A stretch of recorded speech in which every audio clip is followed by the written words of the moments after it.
Oke Wak, jadi kisah pertama yang bakal aku ceritain ini datang dari wawa aku yang bernama Adinda dari Jepara. Halo Adinda, halo Jepara, apa kabar kalian? Jadi sebelum aku masuk ke cerita intinya nih Wak ya, si Adinda ini bilang kalau memang sebenarnya dia ini waktu kecil tumpul tuh kayak nggak sensitif dengan hal-hal gaib gitulah sama kayak aku. Sampai akhirnya pas dia SMP dan mondok di asrama, dia ini pernah lah mimpi didatangin oleh orang yang mengaku kakaknya. Nah di saat itu si Adinda ini heran kan, karena Adinda ini anak pertama Wak, sejak kapan dia punya kakak gitu. Ternyata setelah ditanya sama ibunya, dulu sebelum ada Adinda, ibunya ini pernah hamil 4 bulan dan keguguran. Nah semenjak didatangi kakaknya inilah Wak, si Adinda ini mulai peka terhadap hal-hal gaib, makin tajam gitu dia udah mulai bisa nih ngelihat secara langsung bentuk mereka yang begitu seram, dan bahkan pernah mengikuti Adinda ke rumah. Nah kisah yang bakal aku ceritain sekarang ini adalah tentang sosok yang ngikutin Adinda ini Wak. Jadi tahun kemarin itu Wak, Adinda ini baru pulang dari kampusnya. Dia pulang pas maghrib memang, dan rencananya mau melanjutkan mengerjakan tugas kuliahnya di kamar. Nah Adinda ini Wak tinggal sama orang tuanya ya, bukan ngekos. Dan di rumah ini pun ada adeknya Wak ya, 2 beradik mereka ini. Nah lanjut lagi, sekitar jam 10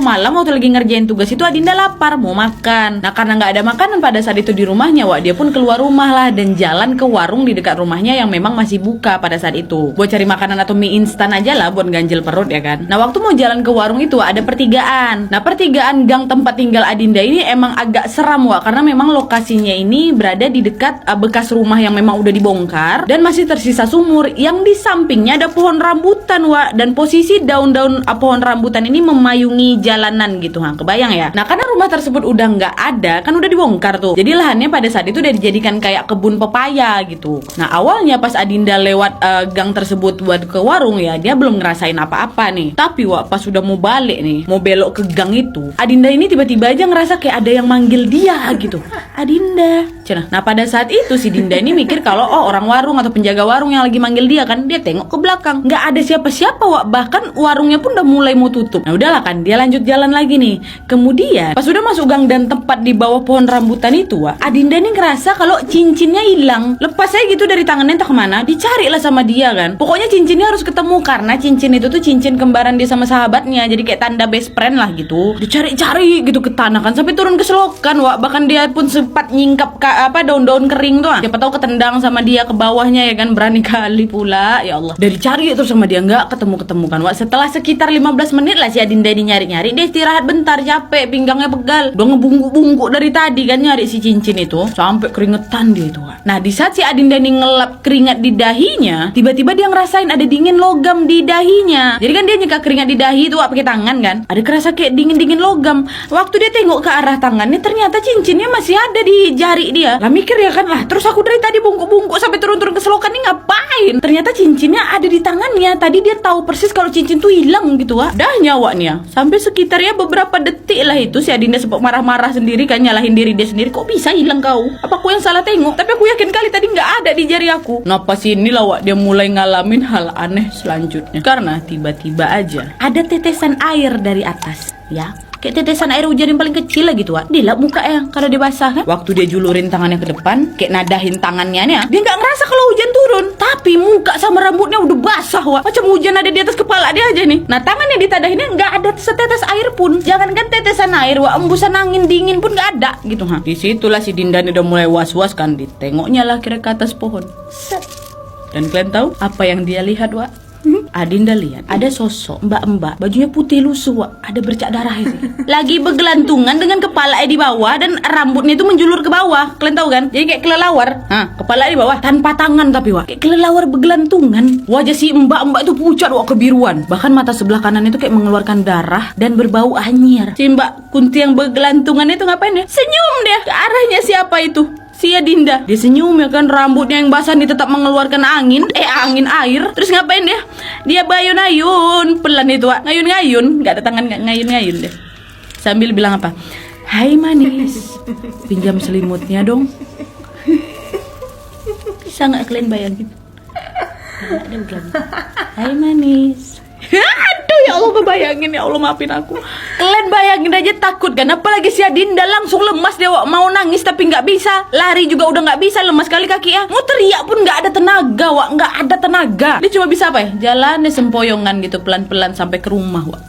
Bahkan buat ngomong salam masuk rumah aku udah gak sanggup lagi si Adinda nih. Nah dah lah ya, sampai dia di rumah, dia langsung masuk kamar, dia duduk diam bentar kan, minum dia bentar. Nah dia mulai nih nenangin diri dia kan. Setelah udah mulai tenang, mungkin dia ada beli mie instan tuh. Pergilah dia nih masak mie. Udah selesai masak, dia balik lagi ke kamarnya, duduk di meja belajarnya ya kan. Karena memang ada tugas yang harus dikerjakan ini. Nah posisi meja belajar Adinda ini Wak bersebelahan sama pintu yang lagi kebuka gitu. Nah saat itu udah sekitar jam 23.48. Nah waktu itu Adinda nengok adik dia kebangun, terus jalan ke kamar mandi. Adinda nengok itu ya udah dia lanjut makan mie dia kan sambil dia ngedit tugasnya lah gitu. Sesekali dia tengok lagi ke adik ya kan, adiknya yang lagi di kamar mandi tuh udah keluar belum, kayak gitulah ngecek biasa. Nah pas si Adinda udah selesai makan Wak, tiba-tiba adiknya manggil Adinda dengan keras, "Mbak!" katanya. "Kau liatin apa sih? Aku mau minta mie kau dikit aja udah kau habisin, ya Allah pelit kali," kata adik. Nah di situ kagetlah si Adinda lah. "Loh, kapan adik aku sampai di kamar aku ini? Bukannya tadi kau ke kamar mandi? Kok cepat kali? Perasaan tadi kau tunggu-tunggu kau keluar dari kamar mandi, kok udah di samping aku aja kau. Kapan kau kesini dek?" katanya kan. Adiknya jawab, "Dari tadi mbak, waktu aku bangun tidur aku cium mie kau, enak kali aku samperin kau. Tapi mbak ngapain malah ngadep terus ke arah belakang kamar mandi?" Kata, "Aku panggil-panggil kau malah sok-sokan gak dengar kau ya, pelit kali. Padahal aku tepuk-tepuk kau mbak untuk minta mie instan kau, aku ngerasa lapar juga aku. Kau lihat apa?" kata adik ya.